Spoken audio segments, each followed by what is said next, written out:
السلام عليكم ورحمة الله وبركاته، طلبة وطالبات الصف الأول الثانوي. النهاردة هناخد درس جديد من دروس مادة المنطق بعنوان دور المنطق في تمثيل المعرفة. في البداية لازم الأول نعرف العقل البشري ودوره. لقد أدرك العلماء مع ظهور الذكاء الاصطناعي أن تعامل الإنسان مع مشكلة ما بذكاء بيأتي نتيجة المعلومات المتوفرة لديه. فبتتحول المعلومات دي لخبرة إنسانية من خلال الحصيلة المعلوماتية لدى الإنسان، وباستخدام قدرات الإنسان العقلية. قد تكون هذه الخبرة كاملة أو ناقصة، يصل من خلالها الإنسان للحل الذكي. مثال على كده لما بيقوم الباحث بجمع معلومات عن موضوع بحثه، ويستطيع من خلالها الحصول على درجة الدكتوراه في مجال بحثه. تاني حاجة هناخدها اللي هو العقل الاصطناعي.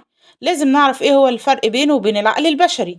قالك بتستلزم محاكاة العقل البشري تزويد الحاسبات بحصيلة ضخمة من المعرفة، اللي هي بنسميها بين قوسين نقل الخبرة الإنسانية، لتمكنها هي الأخرى من التعامل بذكاء مع المشكلات اللي بتواجهها.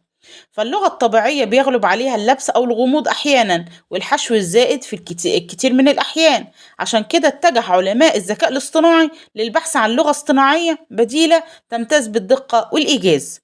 وجد علماء الذكاء الاصطناعي أن لغة المنطق الرمزية هي اللغة البديلة، حيث بيبرمج بها الحواسيب، مما يجعل إعطاء الأوامر للآلة أمر ممكن.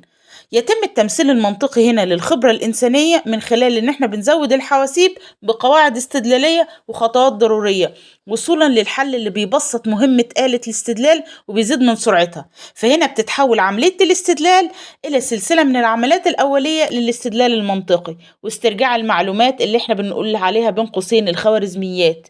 مثال على كده زي لما بيتم تزويد الروبوتات المستقلة في مجال الصحافة بالعديد من التقارير الصحفية والمقالات الإخبارية بصورة رمزية منطقية دقيقة.